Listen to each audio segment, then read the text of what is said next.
एक लोटा जल चढ़ाने में फायदा आपका। उसमें सीवर वाले महाराज को कुछ मिलने वाला नहीं हो। तुम ये अंदाजे में मत रहना कि सीवर वाला महाराज रोज पीछा पकड़कर बैठा है कि सारी समस्या का हल एक लोटा जल। अब आप ये अंदाजे में मत रहना कि हमारा कोई इसमें लाभ होगा या हमारा कोई इसमें फायदा होगा।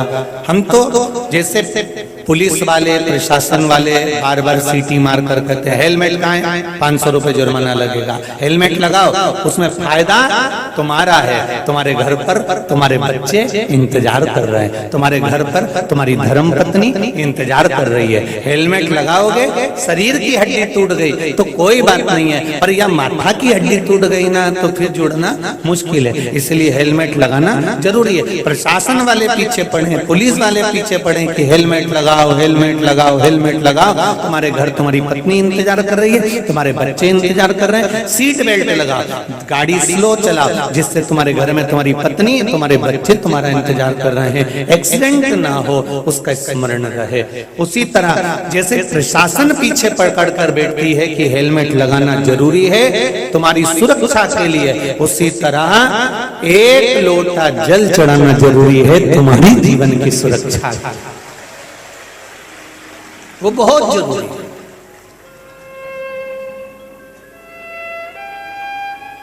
मैंने तेरे ही भरोसे ओ बाबा, तेरे ही भरोसे हवा बिच उड़ती जावांगी बाबा, डोर तो छठी में कटी जावांगी।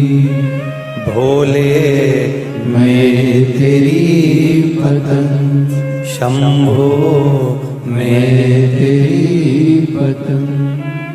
बाबा ये मानव की देह मिली है, मनुष्य का शरीर मिला है, आपका एक लोटा जल चढ़ाने में हमारा कोई लाभ नहीं है, पर इतना याद रखना तुम्हारे एक लोटा जल चढ़ाने में तुम्हारी जिंदगी भर का लाभ है। जब जब दुख की घड़ी आएगी मेरा विश्वनाथ तुम्हारे सामने खड़ा मिलेगा।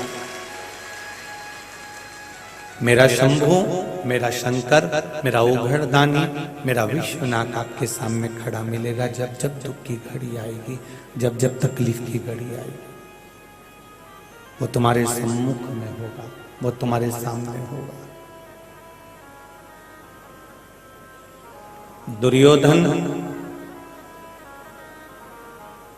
और अर्जुन एक ही गुरु के चेले थे।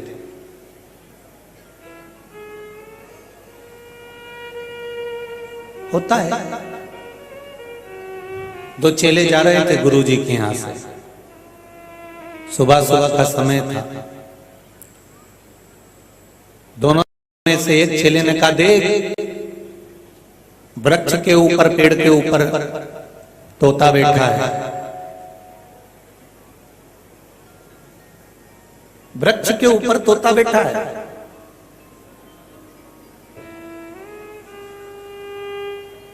अपने गुरुजी ने कहा था जब सवेरे उठते से ही कहीं के लिए भी जाओ और तोते का दर्शन होता है तो खीर, मीठा, मिठाई खाने को मिलती है।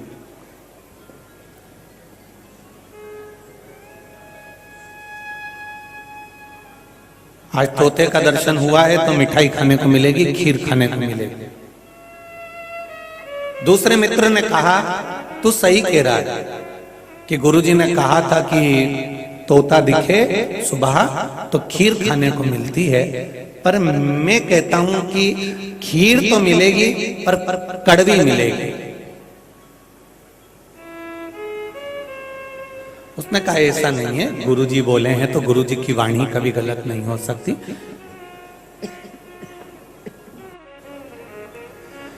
गुरुजी की वाणी कभी गलत नहीं हो सकती, खीर तो मिलेगी, चाहे कुछ भी हो खीर जरूर मिलेगी।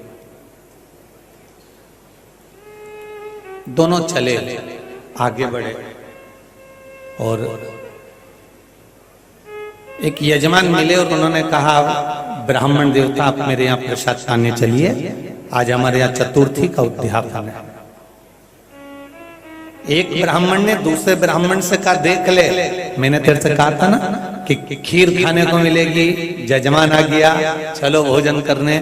और दोनों जब भोजन करने बैठे, पूड़ी सब्जी भुजिया सब आ गया, साथ में खीर भी आई। तो मित्र ने मित्र को कोनी मारकर कहा, देख ले खीर आ गई ना, गुरुजी ने कहा था तोता दिखता है तो खीर खाने को मिलती है, मीठा भोजन मिलता है। अब दोनों ने जैसे मुंह में खीर ली तो खीर इतनी कड़वी कि दोनों ने उठकर कुल्ला करा।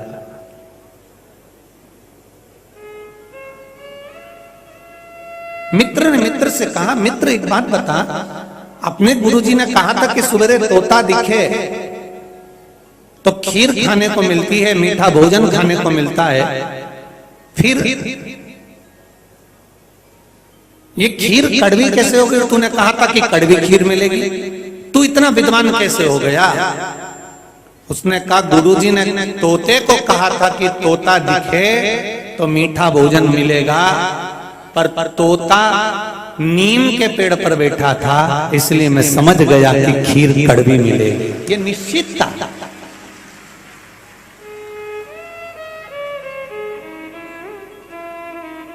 गुरु एक ही है, चेले दो हैं।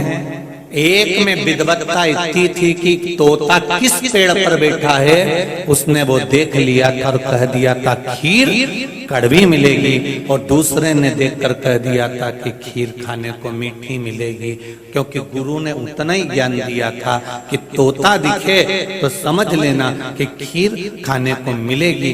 पर गुरुजी ने ये नहीं बताया था, पर विद्वत्ता अपने भीतर होना चाहिए कि तोता किस जगह पर बैठा है।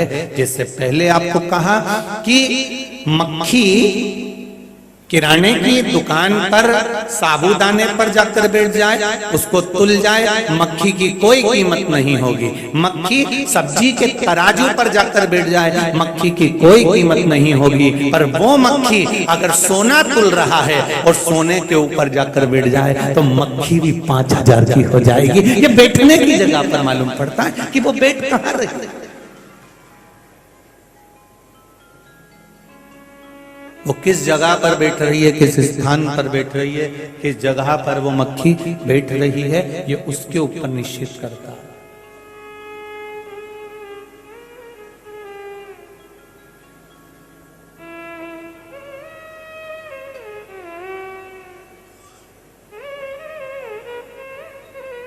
दुर्योधन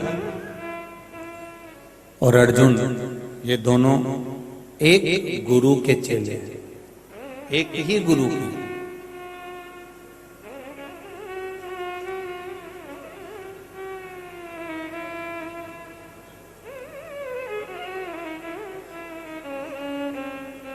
अब जरा विचार करिएगा,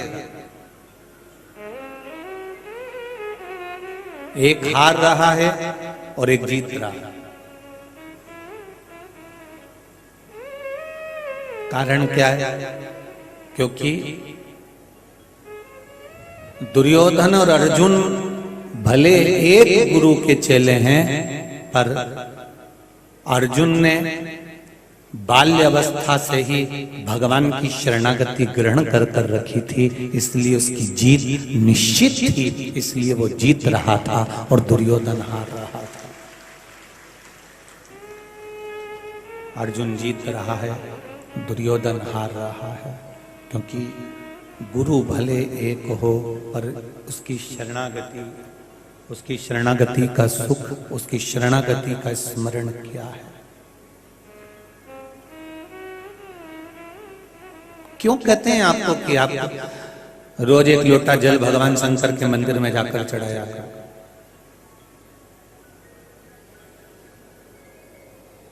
किस लिए? यहां तक शिव महापुराण की कथा कहती है कि शंकर जी के मंदिर में भी नहीं जा सकते, तो शंकर जी के मंदिर के सामने से भी निकलकर चले जाओगे, शिव के द्वार से भी निकलकर चले जाओगे, तो फिर किसी द्वार पर जाने की जरूरत नहीं पड़ेगी, फिर सीधे शंकर की चौखट और बैकुंठ का द्वार ही मिलेगा। ये निश्चित है।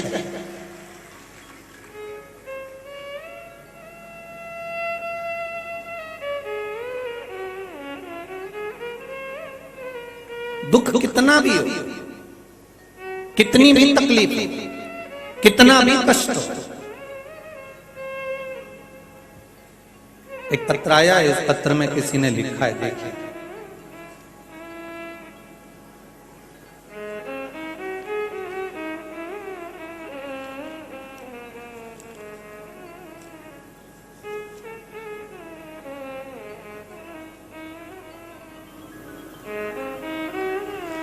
शंभो शरणे पड़ी मांगो घड़ी रे घड़ी दुख काटो दया परी शरण आपो।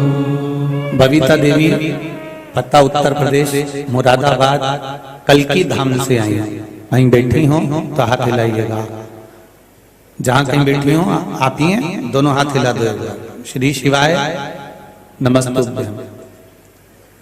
आपकी पहली कथा हमने हरिद्वार में सुनी गुरुजी। शिव जी की कृपा का मैं क्या बखान करूं। मेरे बेटे के हाथ में गांठ हो गई थी, गठान हो गई थी। हमें नहीं पता क्या चला, कैसी गांठ थी। डॉक्टर को दिखाया तो डॉक्टर ने ऑपरेशन का बताया। गुरुजी हमने ऑपरेशन को मना कर दिया, क्या पता ऑपरेशन के बाद में क्या क्या परेशानी उत्पन्न हो जाती। मेरे बेटे को मैंने शिव जी पर जल चढ़ाने का कह दिया और 1 लोटा पानी चढ़ाने को रोज कहते।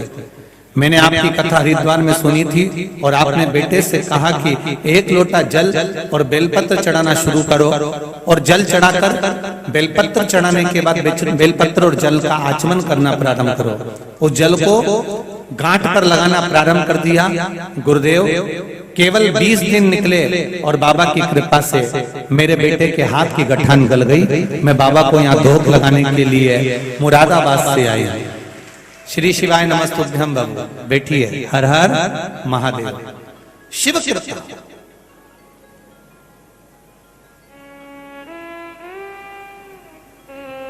तेरी कृपा बिना न हिले एक भी अणु, लेते हैं श्वास तेरी कृपा से तनु तनु।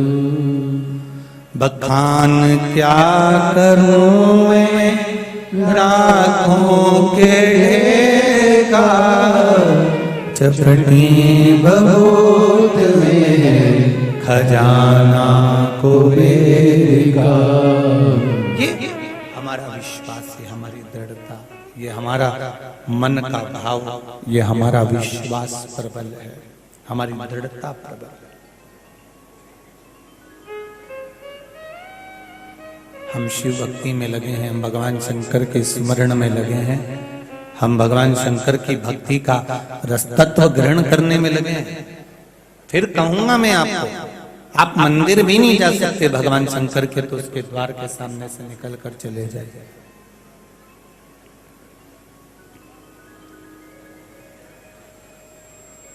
और यदि आपके घर से, आपकी दुकान से, आपके व्यापार वाली जगह से आप कहीं निकल कर जा रहे हैं, मंदिर अगली गली में है और मौका मिल जाए कि हम मंदिर के द्वार तक भी नहीं जा पा रहे हैं, तो मंदिर के शिखर का दर्शन कर लीजिए, उसमें भी आपका कल्याण निश्चित है, उसमें भी आपका कल्याण निश्चित है। आप उसका दर्शन करें।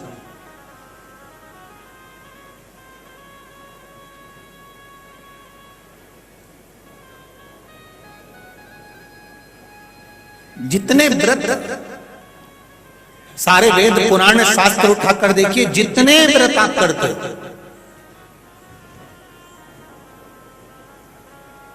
जितने व्रतों को आप धारण करते हो, जितना दान आप करते हो, जितना आप पुण्य करते हो, ये सारा दान, ये सारा पुण्य, ये सारा व्रत हो सकता है कि तुम्हारे मरते मरते तक, तुम्हारे प्राण छूटते छूटते तक ये सारा पुण्य समाप्त हो जाए।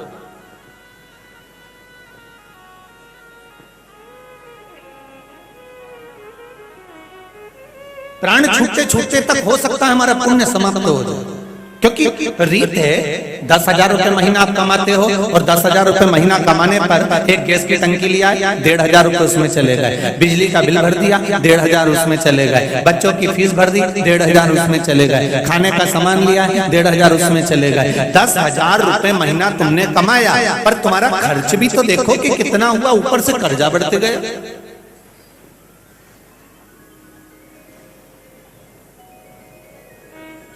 ऊपर से कर्जा बढ़ रहा। जरा विचार करिए कि 10,000 रुपए महीना हमने कमाया और हमारा खर्चा कितना हुआ। उसी तरह शिव पुराण कहती है कि तुमने दान करा पुण्य कमाया, व्रत करा पुण्य कमाया, तुमने कुछ अच्छा काम करा पुण्य कमाया, मंदिर गए पुण्य कमाया, तुमने दर्शन करे पुण्य कमाया, ये सारा पुण्य, तुमने भूखे को भोजन कराया पुण्य कमाया, पानी पिलाया पुण्य कमाया, कन्या दान करा पुण्य कमाया, गौ माता की सेवा करी पुण्य कमाया, तुमने पुण्य तो इकट्ठा करा।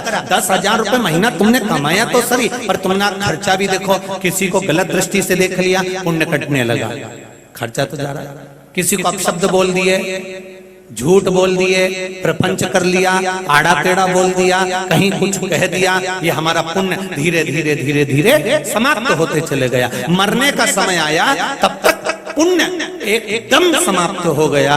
पर शिव पुराण कहती है कि तुम्हारा करा गया व्रत, उपास, दान, पुण्य सब समाप्त हो सकता है, पर शंकर भगवान पर चढ़ाई हुई एक बेलपत्री और एक लोटे जल का पुण्य कभी समाप्त नहीं होगा।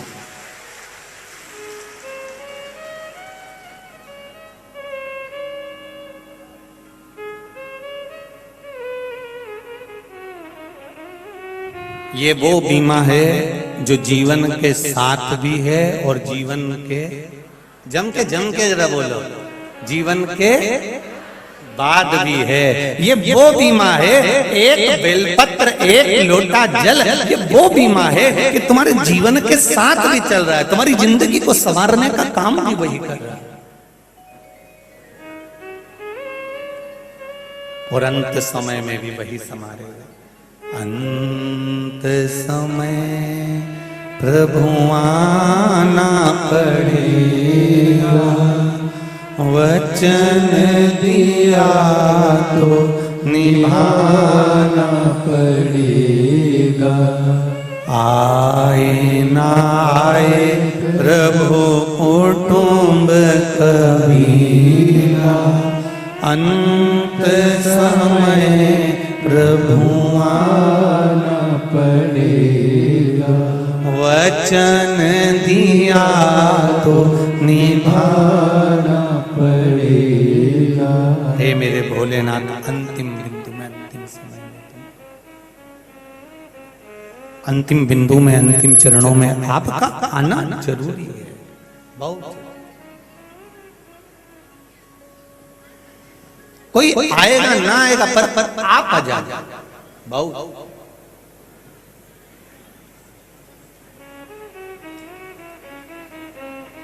गुरु भले एक हो, पर शरणागति किसके चरणों में है, शरणागति कहाँ है, वो देखा जाता है।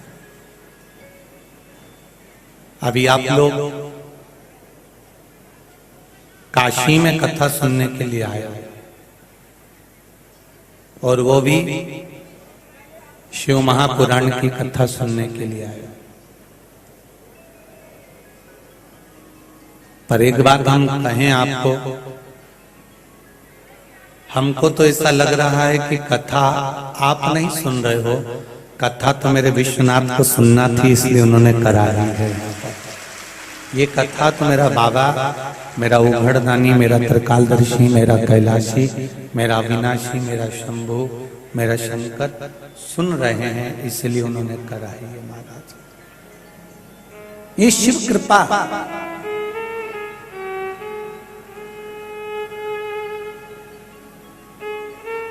और किस नगरी में कथा सुन रहे हो? काशी की।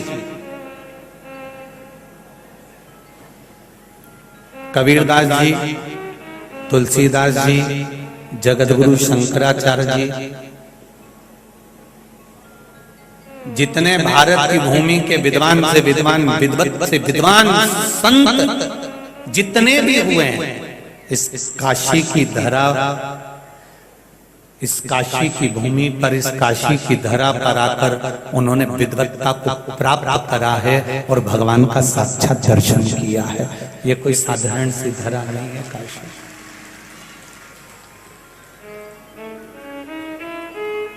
जरा विचार करिएगा, जितने सनातन धर्म से जुड़े हुए लोग इस आस्था चैनल पर कथा सुन रहे हैं, फेसबुक यूट्यूब पर कथा सुन रहे हैं और काशी की इस पावन धरा पर कथा सुन रहे हो, थोड़ा सा स्मरण करिएगा कि इंग्लैंड में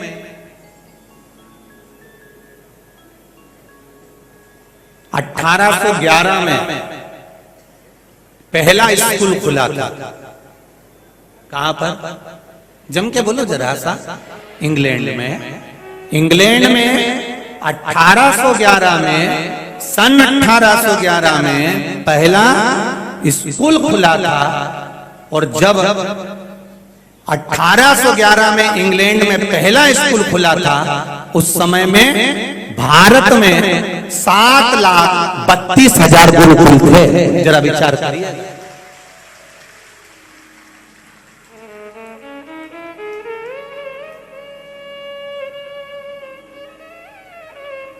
जब इंग्लैंड में पहला स्कूल खुल रहा था तब 7,32,000 गुरुकुल इस भारत की भूमि पर, इस मातृभूमि पर, इस वसुंधरा पर 7,32,000 गुरुकुल उस समय पर मौजूद थे जब इंग्लैंड में पहला स्कूल खुल रहा था।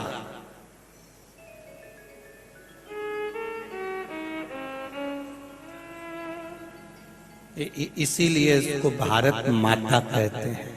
कभी तुमने सुना इंग्लैंड माता, हॉलैंड माता? कभी सुना हो? कभी किसी ने भूल से कह दिया हो कि नहीं साहब ये इंग्लैंड माता है? कभी किसी ने कह दिया?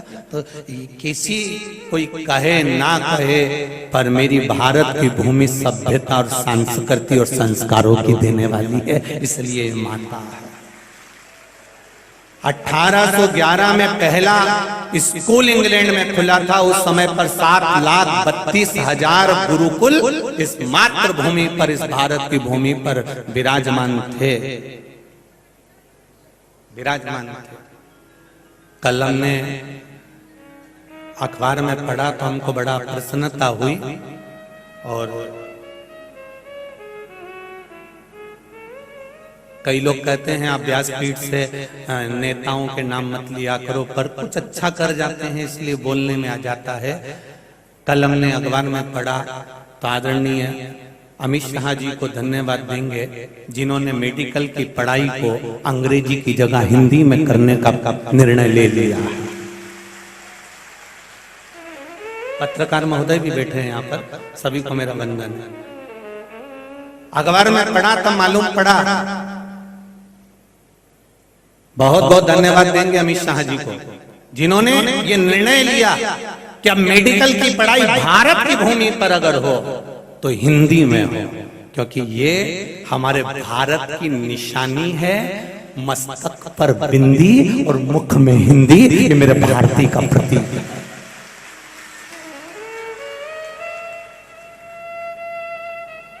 ये मेरे भारत का गौरव है, ये मेरे भारत का आनंद है कि मस्तक पर बिंदी हो और मुख में हिंदी हो, जिह्वा पर आपकी हिंदी हो।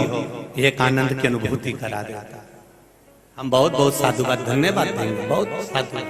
ऐसा अच्छा कार्य करे तो उसके लिए ये आनंद था, क्योंकि भारत का गौरव ही है ये। 1811 में जब इंग्लैंड में पहला स्कूल खुला था तब 7,32,000 गुरुकुल इस भारत की भूमि पर विराजमान थे। और 7,32,000 गुरुकुल में से आधे से ज्यादा गुरुकुल तो मेरे इस काशी में विराजमान थे। जरा विचार कर, काशी में विराजमान थे। अरे कहीं पर भी पूरे भारत की भूमि पर कोई भी गुरु अपने चेले का यज्ञोपवीत संस्कार कराता है तो चेला जब दौड़ कर जाता है, भाग कर जाता है और उसके मामा पकड़ कर लाते हैं तो उससे पूछते कहाँ जा रहा है? तो मैं काशी पढ़ने के लिए जा रहा हूँ। आज भी यज्ञोपवीत का एक नियम है। मामा, चाचा, काका, कोई फूफा उसको पकड़ कर लाता है, जीजा कोई पकड़ कर लाता है कि अपने साले को नहीं साहब कहाँ जा रहे हो? तो मैं काशी काशी पढ़ने जा रहा हूँ। मतलब जरा विचार करिए कि कितनी कितनी विद्वत्ता भरी होगी इस काशी की धरा पर। तो यहाँ काशी में निवास करने वाला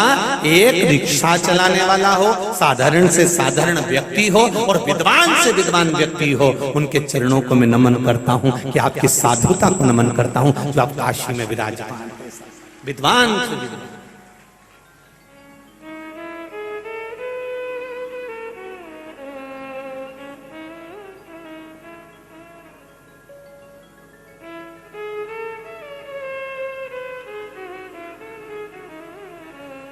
महाराज एक गुरु के चेले हैं दुर्योधन भी और एक गुरु के चेले हैं अर्जुन भी। बस उनकी विद्वत्ता का जो सुख है, उनकी विद्वत्ता का जो आनंद है वो आप रूप शरणागति से प्रकट होता है कि आपकी शरणागति क्या कर रही है। आप अगर शिव जी के मंदिर रोज जा रहे हैं, आप शंकर भगवान को एक लोटा जल जरूर चढ़ा रहे हैं, आप भगवान शंकर की शरणागति ग्रहण कर रहे हैं, तो उसमें सुख क्या है। एक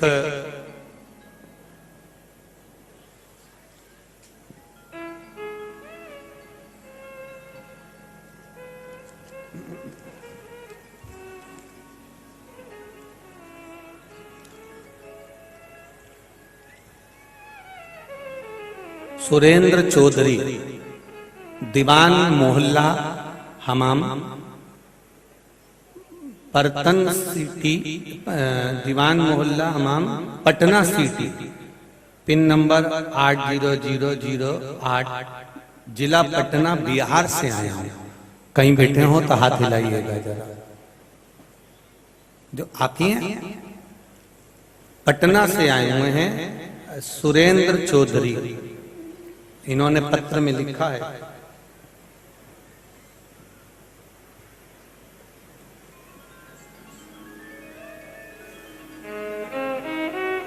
पहले तो पटना की भाषा में आपने एक भजन की लाइन लिखी है, हम सही पढ़ पाए कि ना पढ़ पाए पर थोड़ा सा पढ़ लेते हैं।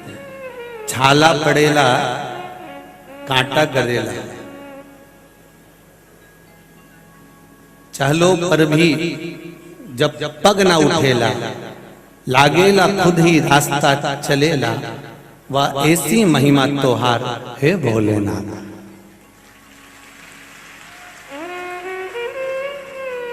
हाथी ना घोड़ा ना केऊ सवारी, पैदल ही आवड़ तोहार दुआरी है भोलेनाथ। आपने लिखा है, प्रभु की महिमा का मैं क्या बखान करूं।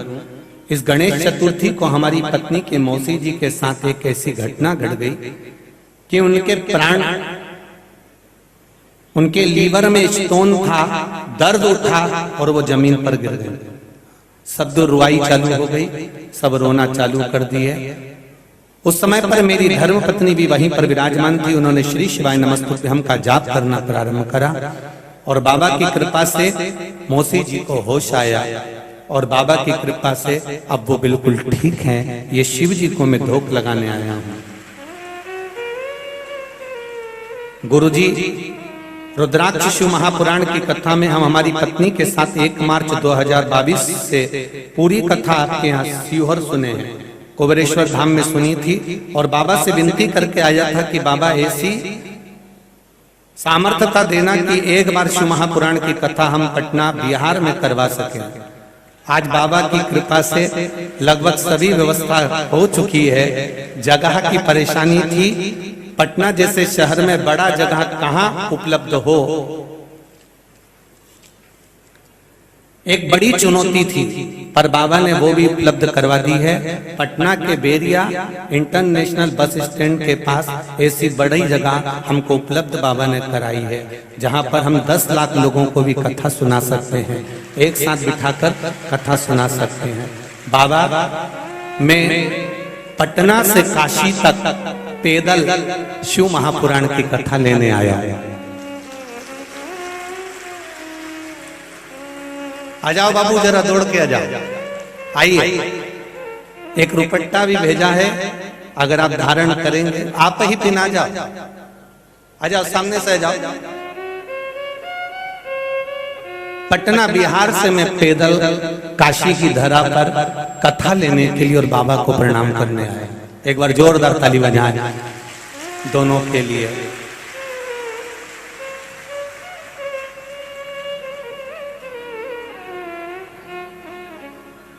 शंभु शरणे पड़ी मांगू घड़ी घड़ी दुख काटो दया करी मैं दर्शन आपको शंभो शरणे पड़ी मांगू घड़ी घड़ी दुख काटो दया करी मैं दर्शन आपको।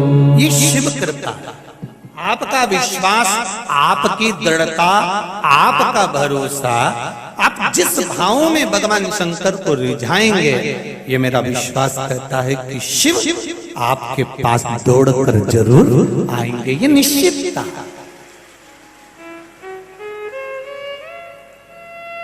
कलिक माता जी ने बड़ा सुंदर प्रश्न किया, गुरुजी आप जब भी मंत्र का जाप कराते हो, श्री शिवाय नमस्तुभ्यं बुलवाते हो या कथा कहते हो, उस समय पर सबको कह देते हो कि नीचे बैठ जाओ। कारण क्या है?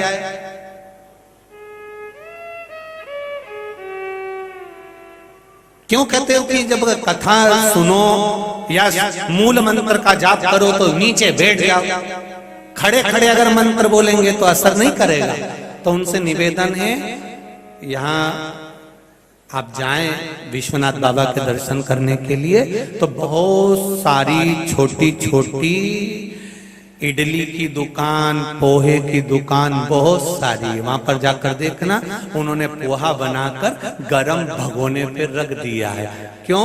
क्योंकि उनको मालूम है जब तक गरम पानी पे धरा रहेगा तब तक ये गरम की गरम, बोलो जम के बोलो, बना रहेगा। उसी तरह अगर उस पोहे की कढ़ाई को नीचे रख दो तो गरम रहेगा क्या?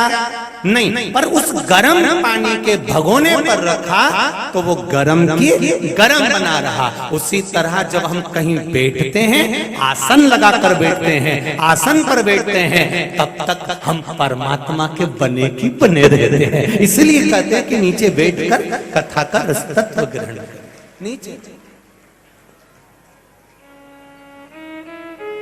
इसीलिए कहा महाराज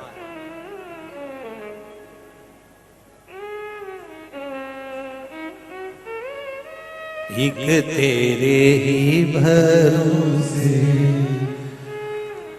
ओ बाबा, तेरे ही भरोसे हवा बिच उड़ती जावांगी, बाबा डोर हर तो छठीला में कटी जागी, भोले मैं तेरी पतंग, शंभो मैं तेरी पतंग।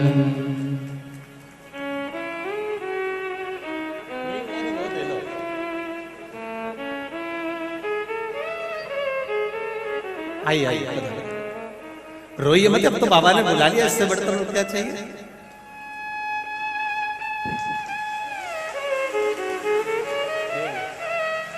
ये आपने भेजा था ना, ये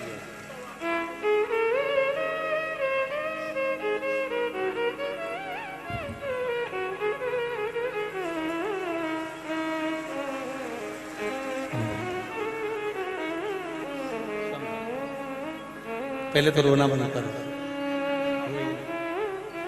शिव कृपा है इसको कहते हैं। पटना से पैदल चलकर शिव महापुराण की कथा लेने के लिए आपने एड्रेस बता दिया, मेरा विश्वनाथ जरूर पहुंचेगा और कथा करेगा, ये निश्चित है। शंभु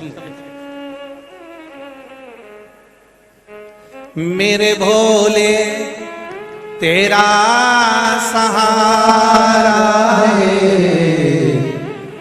मेरे भोले तेरा सहारा है, मेरी नैया का तू किनारा है, मेरी नैया का तू किनारा बैठ जाओ वहीं पे। शिव कृपा है, उसकी उदारता बिना कुछ नहीं। कौन जानेगा मेरे शिव को। एक बार भगवान ब्रह्मदेव ने भगवान विष्णु जी से कह दिया, भगवान नारायण से कहा कि मेरे पिता का नाम मुझे मालूम है कि आप मेरे पिता हो, नारायण मेरे पिता हैं, पर मुझे ये नहीं मालूम कि नारायण के पिता कौन है।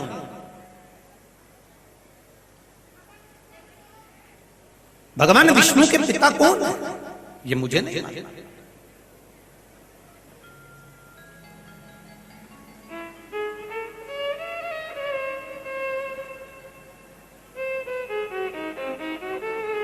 आपके पिता कौन हैं आप बताएंगे? भगवान विष्णु ने कहा मेरे पिता देवाधिदेव महादेव हैं। महादेव आपके पिता हैं? हाँ। भगवान ब्रह्मा जी ने कहा यदि आपके पिता इस जगह पर अगर प्रकट होकर बोले कि मैं पिता हूं इनका, तो तुम्हें मान।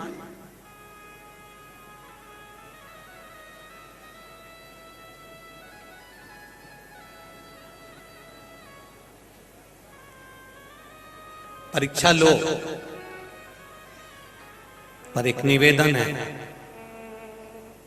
संत की, भगवंत की, भोले की, जो भोला मनुष्य होता है, भगवंत जो होता है भगवान की भक्ति में जो डूबा हुआ होता है, संत स्वभावी जो होता है, संत की, भगवंत की, भक्त की, भोले की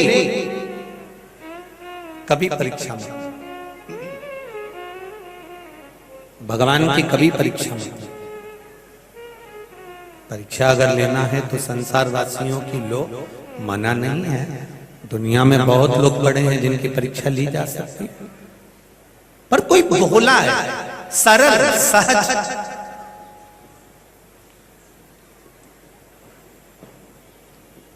जो कुछ जानता ही नहीं है,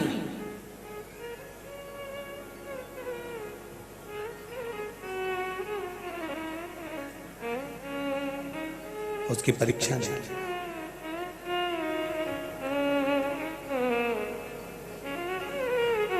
ब्रह्मा जी जिनके इतने मुख हैं और जिनसे वो वेद पढ़ा करते हैं, शास्त्र पढ़ा करते हैं, विद्वत्ता का बखान किया करते हैं, जिन ब्रह्मा जी के भीतर इतने वेद और पुराण, इतने शास्त्र, इतनी विद्वत्ता भरी होती है, वो ब्रह्मदेव भगवान विष्णु से कह रहे हैं कि आपके पिता को यहां प्रकट होकर बताना पड़ेगा कि वो आपके पिता।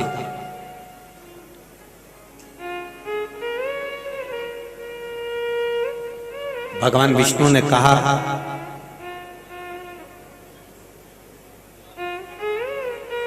अगर पिता की परीक्षा अगर पुत्र लेता है तो वो पुत्र किसी काम का नहीं होता।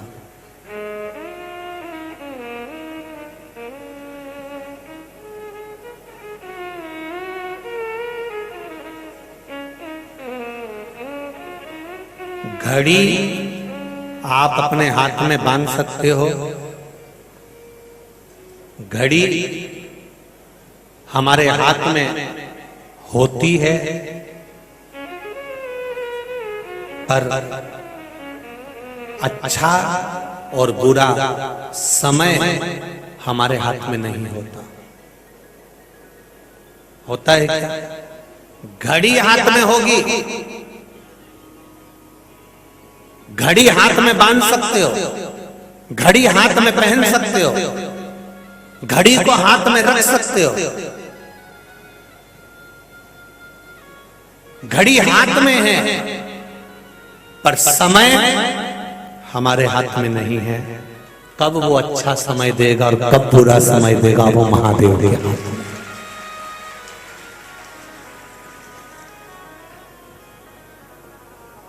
तुम देख सकते हो अभी ये बज रहा है, अभी 2 बज गया, 2:30 बज गया, कि 3 बज गया, कि 4 बज गया, कि 5 बज गया। ये आपके अनुसार है कि आप देख सकते हो कि ये समय हो रहा है, ये समय अभी चल रहा है, ये 1:30 बजी है, 2 बजा है, 3 बजी है, 4 बजी है, ये आप देख सकते हो। घड़ी आपके हाथ में।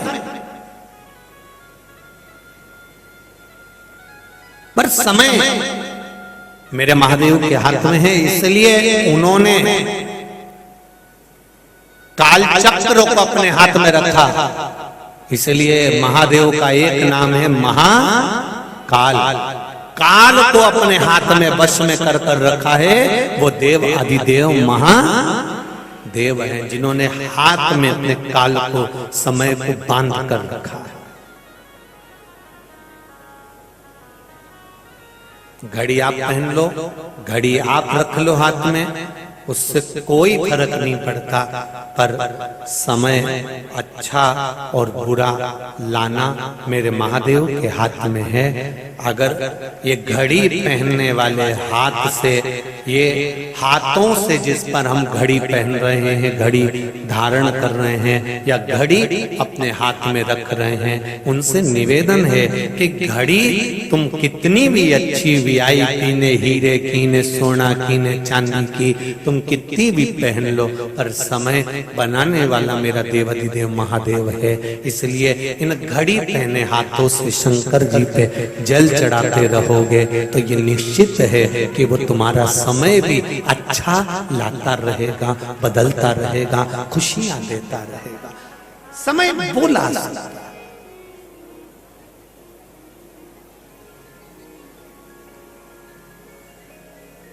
समय वो बदल सकता है।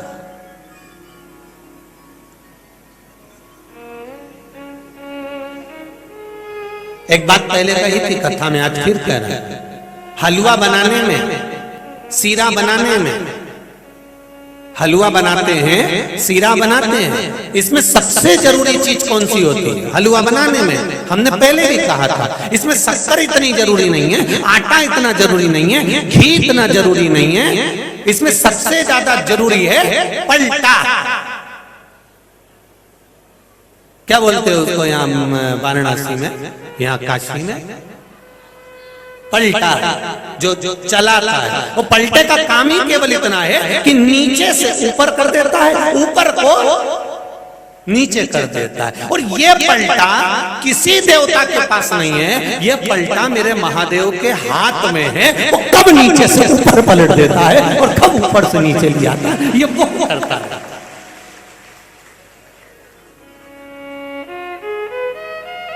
ये उसके हाथ है।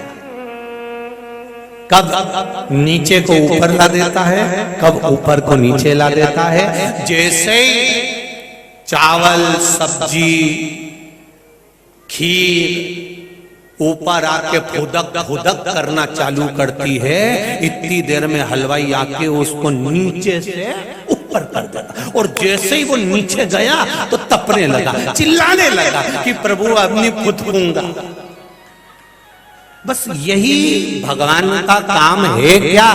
यही भगवान का काम है। जो ज्यादा फुदकता है ना, भगवान उसको उठा के